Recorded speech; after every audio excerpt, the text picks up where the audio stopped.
tepatnya Kampung Pangkenong.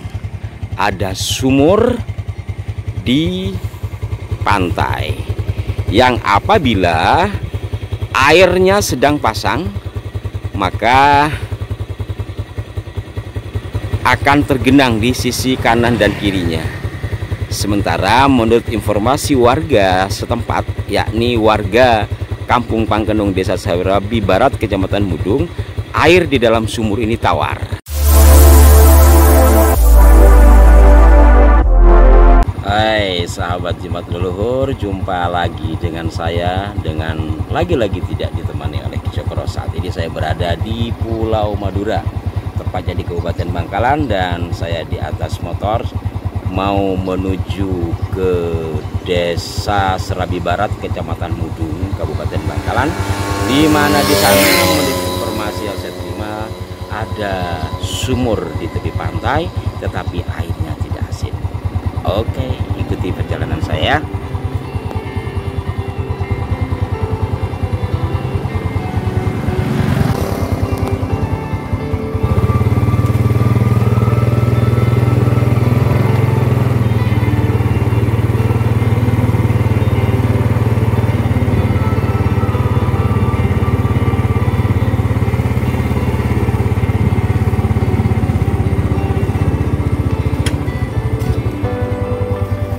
Wow, ini papan atau batas desa yang sudah tertutup oleh pepohonan berduri. Di atas itu ada logo Garuda, kemudian ada tulisan Anda memasuki Desa Serabi Barat, Kecamatan Mudung, Bangkalan Ceria, tapi tidak jelas. Sahabat-sahabat, tidak jelas. Saya coba zoom.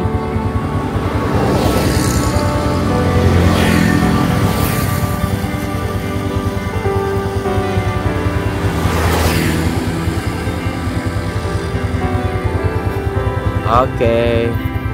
Dan ternyata sahabat-sahabat Jimat Leluhur, posisi sumur yang saya maksud tidak jauh dari batas desa ini, yakni berada di sebelah kanan saya atau sebelah kanan tubuh atau pembatas desa ini, ya ini. Lepas pantai Selat Madura di perbatasan antara Desa Petengteng dengan Desa Serabi Barat, Kecamatan Mudung. Yuk kita lihat lebih detail lagi kondisi sumurnya seperti apa. Siap sobat-sobat Jimat Leluhur, satu keunikan alam indah tetapi unik juga.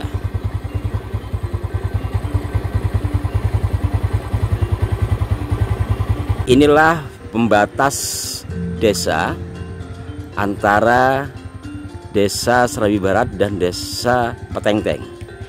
Di sebelah baratnya Desa Serabi Barat adalah Desa Petengteng, dan di sebelah timurnya atau persis di sebelah timur atau ke arah timur pembatas ini adalah Desa Serabi Barat bagian selatan yang berbatasan langsung dengan Selat Madura, di mana yang seperti saya katakan tadi sobat-sobat Jimat Leluhur, di Selat Madura, di tepi pantai Selat Madura Desa Serabi Barat, tepatnya Kampung Pangkenong, ada sumur di pantai yang apabila airnya sedang pasang maka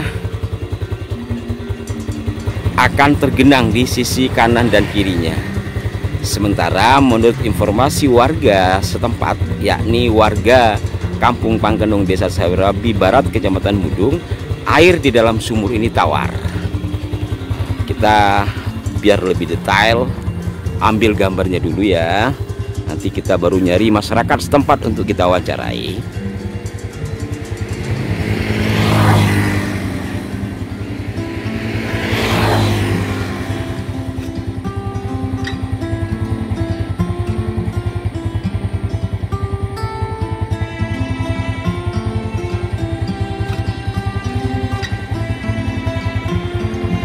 Sobat-sobat Jimat Leluhur, sebenarnya saya ingin ke arah sumur atau mengambil gambar lebih dekat lagi ke sisi sumur. Kita lihat ini ada di dam laut, ini ada tapak turun ya. Tetapi sudah digenangi air laut karena kondisinya sedang pasang. Kira-kira dalam nggak ya? Kalau dalam, nanti sajalah setelah surut saya akan ke sana biar lebih sempurna mengambil detail-detail gambar yang ada di situ. Sekarang kita nikmati saja pemandangan yang ada di sini, bahwa pohon-pohon bakau menghijau di atas sungai, di atas laut ya, di atas Selat Madura. Pohon-pohon bakau yang berfungsi melindungi tanah dari abrasi. Wow, tumbuhan bakau yang menghijau, dan di tengahnya ada sumur yang berair tawar ya. Posisinya seperti ini, dulur-dulur Jimat Leluhur. Dan sumur ini, sekilas informasi yang saya terima, tidak jelas siapa yang membuat, tetapi dari kisah tutur turun-temurun sudah ratusan tahun yang silam. Dan tidak jelas juga siapa pembuatnya. Konon hanya diceritakan bahwa ada seorang pertapa. Seperti itu yang saya dengar tadi. Dan nanti saya akan wawancarai kalau yang bersangkutan berkenan untuk diambil gambarnya. Kalau tidak, saya akan serap informasinya dan saya akan sampaikan kepada dulur-dulur sekalian. Dan untuk lebih detailnya lagi, nanti setelah air surut saya akan ke sini, biar juga akan kelihatan bahwa apabila air Selat Madura sedang tidak pasang, maka kondisinya bisa dilalui seperti biasanya. Dan melihat dari posisi dak ada timba di atasnya, maka menunjukkan bahwa air sumur ini masih difungsikan. Oke, sobat-sobat Jimat Leluhur, saya akan melanjutkan perjalanan menuju Kampung Pangkenong, mencari masyarakat yang tadi sebelumnya sudah saya temui.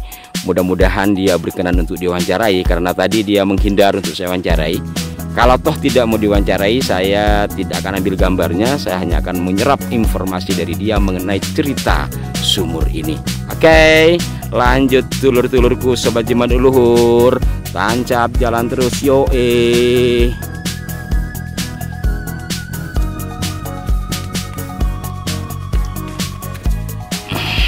Nah, yang disebut Desa Pangkenong itu tidak terlalu dulur. Nah, ini saya belum naikin motor, dari sini tampak ada genteng rumah.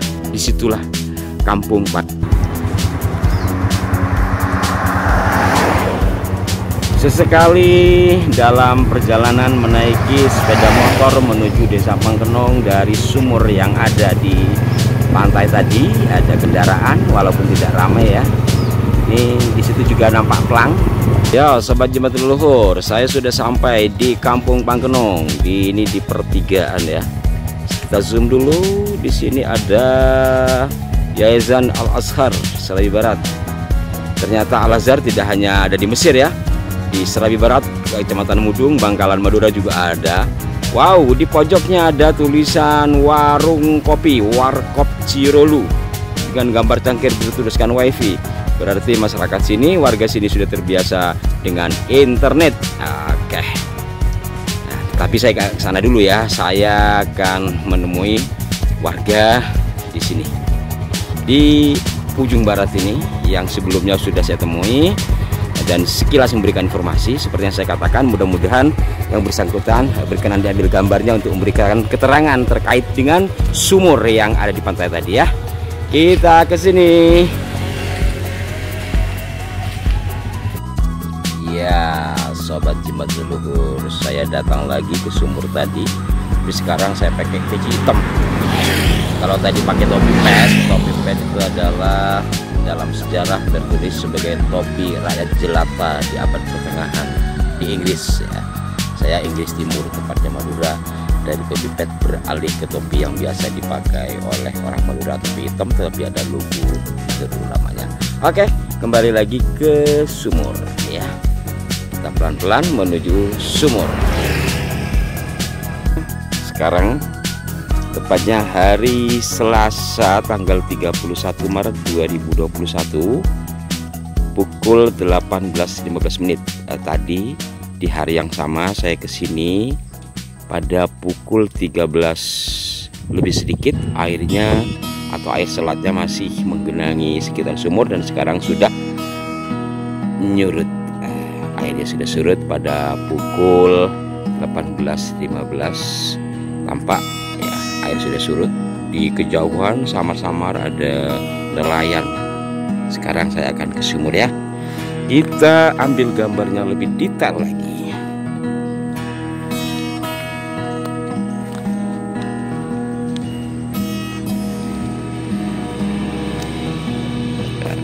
Sedikit becek, tapi bisa jalan di antara batu-batuan. Iya.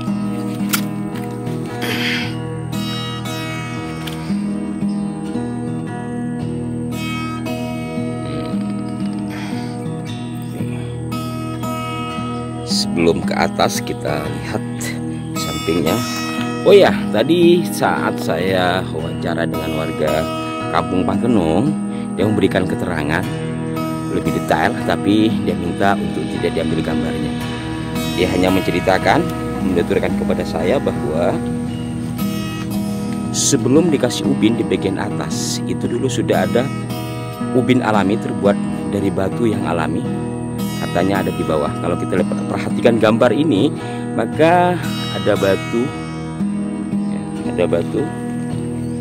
yang menjadi tebing atau membatas di balik batu yang disemen itu.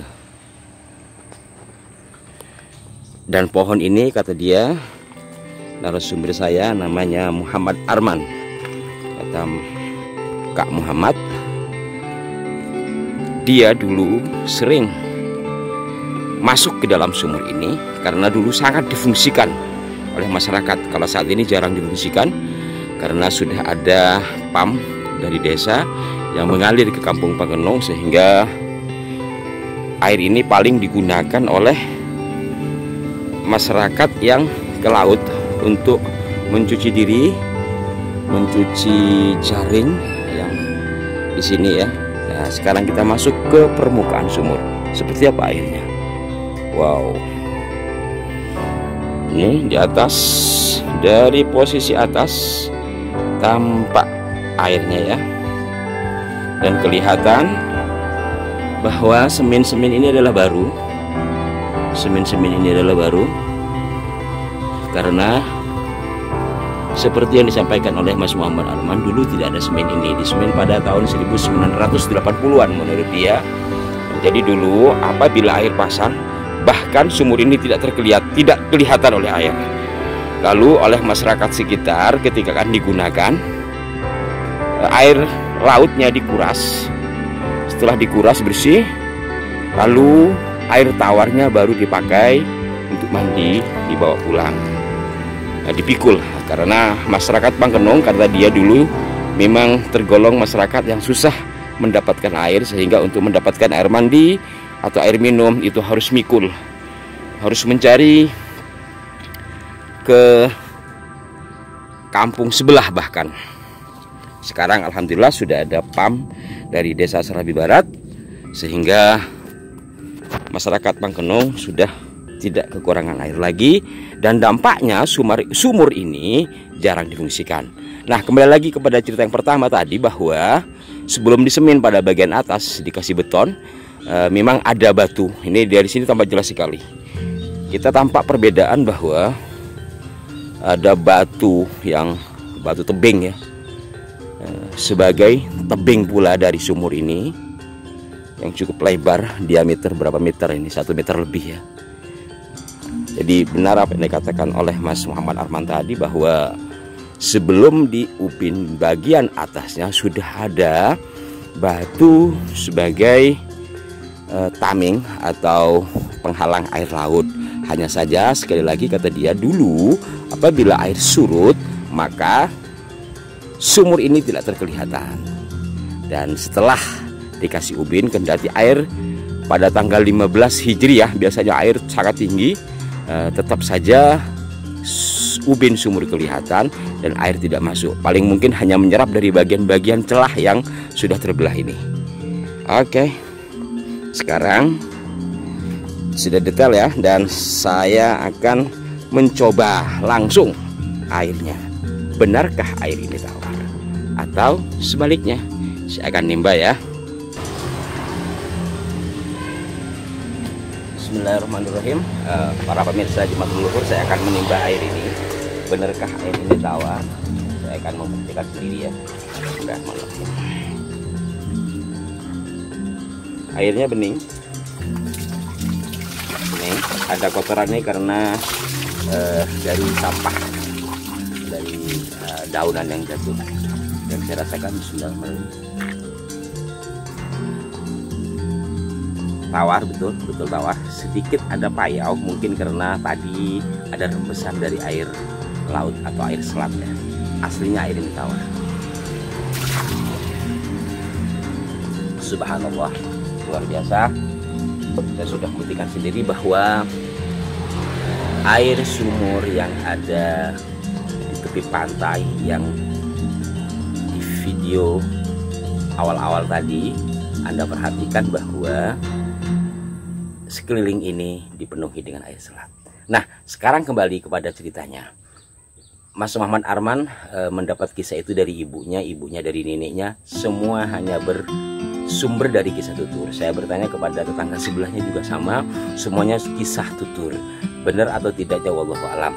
Inti ceritanya, menurut orang tua Mas Arman, bahwa konon tidak dijelaskan tahun berapa, ada seorang pertapa, diyakini dia sebagai seorang pertapa yang terlindas atau mendapatkan kecelakaan karena terkena tabrak oleh lori atau kereta tebu.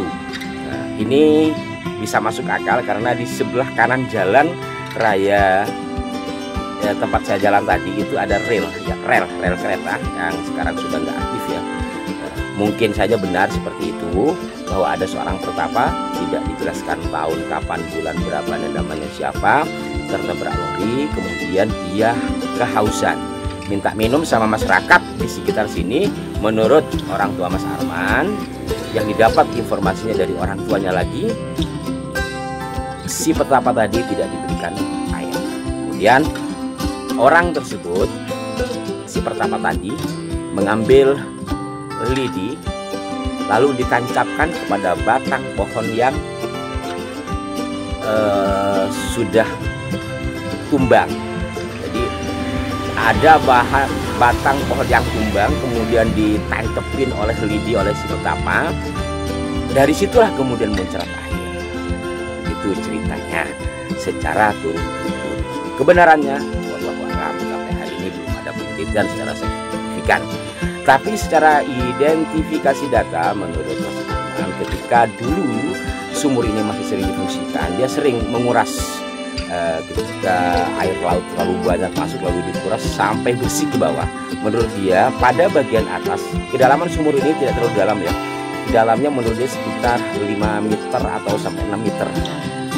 Dari atas itu seperti cempolongan bunder, seperti kulit kayu yang melingkar. Pada sekitar 2 meter tingginya, bulatan atau gelondongan yang mirip kulit kayu tersebut. Pada bagian bawah cempolongan atau bunderan yang mirip kayu itu ada batu kayak tatakan, terus ke bawah lagi, di bawah lagi itu baru tebing-tebing sumur terbuat dari batu.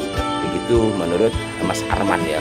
Walau alam, saya akan membuktikan sendiri ke bawah airnya masih penuh. Tentu tidak mungkin saya akan melakukan, apalagi saya tidak membawa kamera underwater. Tapi setidaknya sekilas cerita yang saya dapat seperti itu. Dan ini bukti bahwa kemahabesaran Allah Subhanahu wa Ta'ala atas apa yang dianugerahkan kepada hamba-hambanya. Terlepas kisah tutur tadi itu benar atau hanya kisah tutur rekaan yang terjadi di masyarakat sini, ada beberapa yang mesti kita simak, yang mesti kita ambil manfaatnya. Pertama, tentu kita harus saling membantu kepada masyarakat yang sedang membutuhkan. Kedua, bahwa orang yang diajukan bisa saja dia akan memberikan manfaat kepada yang mengajukan. Sebagaimana kisah tadi, si pertama diajukan minta air pun tidak diberi. Maka dia membuat sumur sendiri dari batang kayu, ditancepin menggunakan lidi lalu buang air. Alhasil air itu dimanfaatkan oleh masyarakat kampung yang tidak memberikan air kepadanya. Masyarakat kampung yang tidak memberikan air kepadanya akhirnya merasakan air yang dibuat oleh si pertama, bahkan sampai hari ini. Dan tentu saja karena hari ini banyak, saya perhatikan tadi beberapa nelayan lewat sini yang apabila pulang mereka akan membasuh jaringnya dan mandi di sini, yang merasakan manfaat dari sumur ini. Tentu bukan saja orang kampung sini atau masyarakat sekitar sini, bahkan masyarakat dari tetangga desa dan teman kampung di sana. Oke, pemirsa Jumat Leluhur, mudah-mudahan ini memberikan manfaat, menambah kecintaan kita kepada Allah Subhanahu wa Ta'ala. Dan tentu saja sumur ini menjadi Jumat siji kang didumat bagi warga Kampung Panggelon, Desa Serabi Barat, Kecamatan Budung, Kabupaten Kalan, Madura, Jawa Timur. Saksikan terus Jumat Leluhur dan insya Allah kami akan mencari sesuatu yang insya Allah bermanfaat buat masyarakat. Di samping juga akan tetap mengulas tentang pusaka warisan leluhur. Dan apabila bicara pusaka, ada Kicokroah. Sudah lama beliau melakukan ritual. Insya Allah nanti ketika muncul akan diberikan sajian yang top markotop. Saksikan Jumat Leluhur dan dukung kami terus, like, subscribe, dan komentar. Mudah-mudahan kanal ini semakin maju dan semakin bermanfaat. Sampai jumpa. Wassalamualaikum warahmatullahi wabarakatuh. Jumat Leluhur, top markotop. ABC.